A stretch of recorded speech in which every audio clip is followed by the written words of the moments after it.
After-death communication,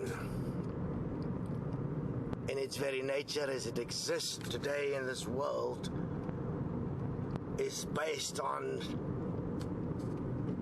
self-interest, is based on spreading information that justify inequality, that justify why, for instance, some may have and some may have not. After-death communication do not in any way address the situation around, for instance, what life really is, equally in all. It makes the whole human existence superior to all other life forms, when that is impossible, because life is life. Whatever form it may take according to its genetic properties is purely that. It is just a form it takes. The life force itself, which allows this to happen, is equal in everyone. The very moment one do not recognize this and cause in your existence inequality, you are responsible, whether you are directly causing it or whether you are just a participant. You are never a bystander in this world. You are always a participant. You're always part of what is here. You cannot be a bystander. There is no one that is ever just an observer. The money you use day on day is the proof that you are a participant in the economic system that should be an ecosystem for life, but what is only an ecosystem for self-interest and inequality. Now, if you look at all the messages coming through after death communication, you'll notice it never question in any significant way the mess that exists as life on Earth. It only ever serves self-interest, because those involved in after-death communication are not really communicating with the dead. They're really communicating through the characterization that has been developed through the quantum mind, of which they understand nothing, through which they then experience a form of energetic possession, which they call an entity or a being, and then communicate as if that is real. If one understood the quantum mind and know how it functions, that means how have you created your consciousness, what is involved in it, how does the mind and the physical body interact, what are memories within this, how do you energize this, what do you do with your character evolution, why do you seem to learn something and seem to become faster in what you're doing, and all the things that one take for granted. If one understands how that works, and you can in fact study the relationships according to the equality equation in terms of how they exist, the great simplicity, and as you well know, if you are a spiritual being and believe in simplicity, then the greatest simplicity would be the greatest simplicity.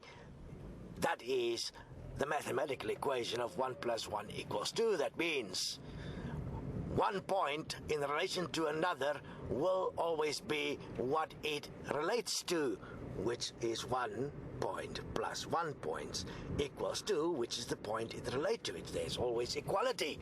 And therefore, according to that, one can establish the equality equation to function according to what is best for all life.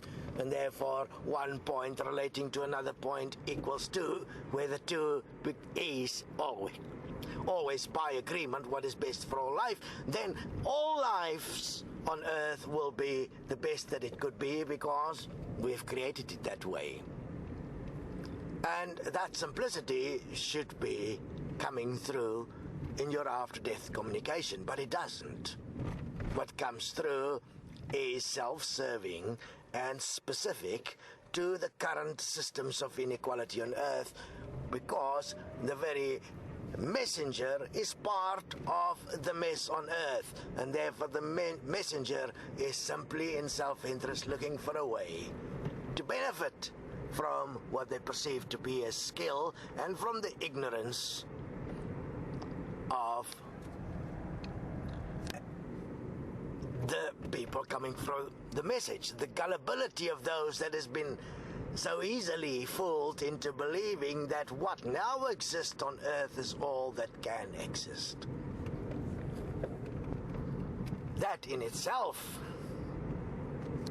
is a problem.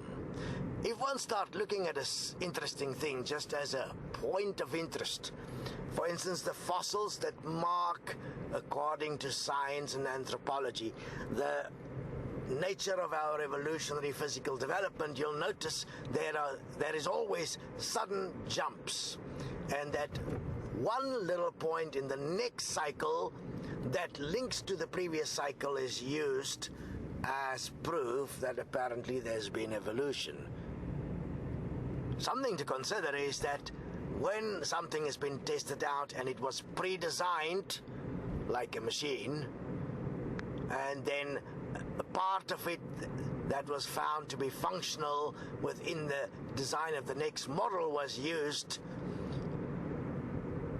terminating the previous model and introducing the new model, and therefore you'll find there's a link between the one species and then the new one that emerged, will help one to realize that maybe all of this has just been a factory of genetic manipulation.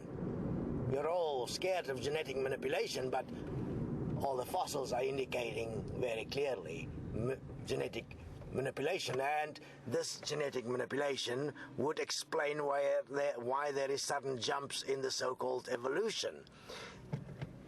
If one look at the whole evolution of the human in terms of the interaction of society, that means language, mathematics, and the introduction of, for instance, civilization itself, and you go and study the Sumerian tablets, you'll notice that there has definitely been intervention on Earth.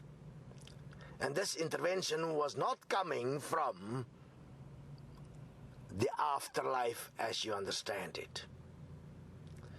And yet, in spite of these messages written in stone, which traditionally means they must be true in the vernacular, in spite of this written in stone, which is where they're written, these Sumerian messages, it is denied and nobody is taught about it in the schools because it will not benefit the self-interest that has developed through the religious predispositions that parents would teach their children. Understand that at the end of the day, religion, education, government, every single thing that exists, consumerism, everything that exists on Earth currently are the direct teaching of parents, not of the system, not of society.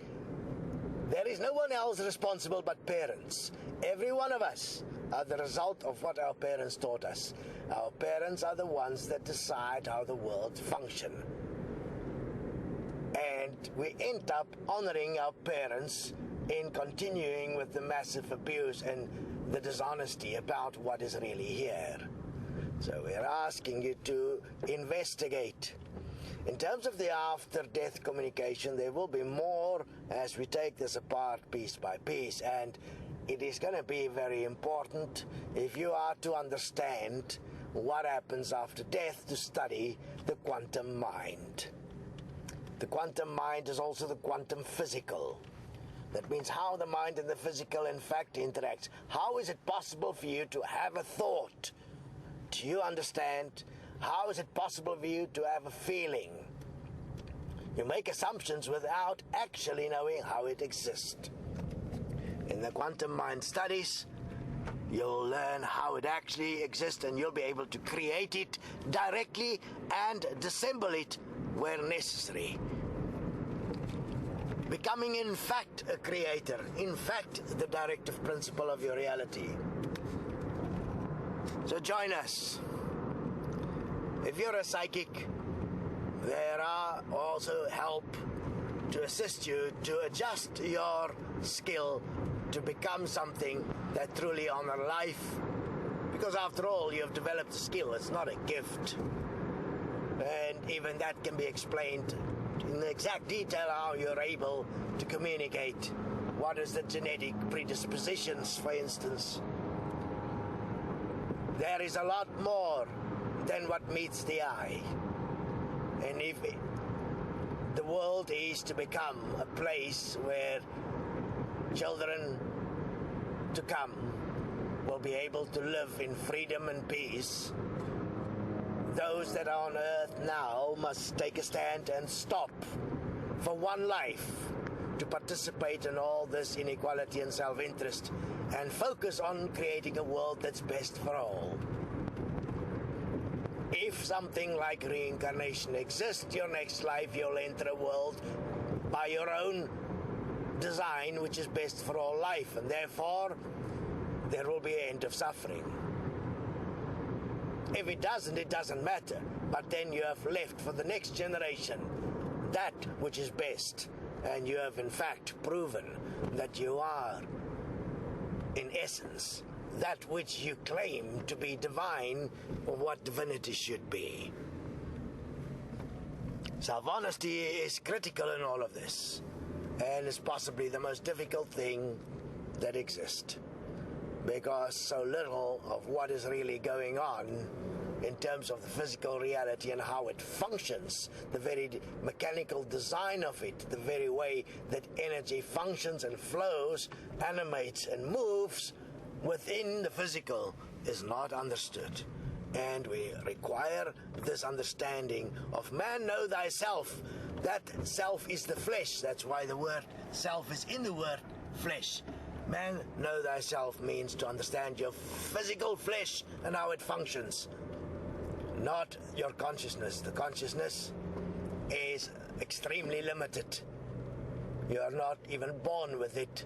It is something that is developed by your flesh through the teachings of patterns by your parents into frequencies and vibrations. Careful not to be trapped in that idea as something great. When you have no clue how it actually exists, you just become a very great abuser of life. And that will not continue, as you well know. There is a line, which is death. And the very fact that what is really going on earth is not coming through from after-death communication should make you worry, because that means you're not really talking to the dead. Join us. Read The Journey to Life. Study the Quantum Mind Studies at ICWAF. Become part of a solution instead of being part of the problem on Earth. It is inevitable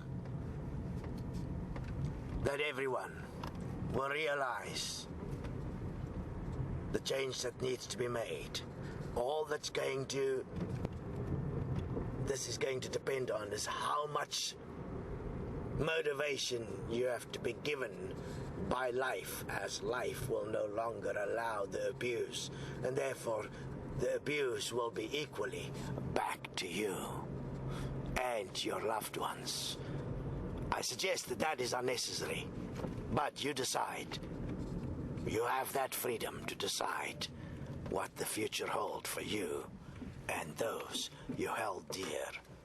And I suggest you should consider that the world can only be a place where life can flourish if all life is honored equally, always. Join us.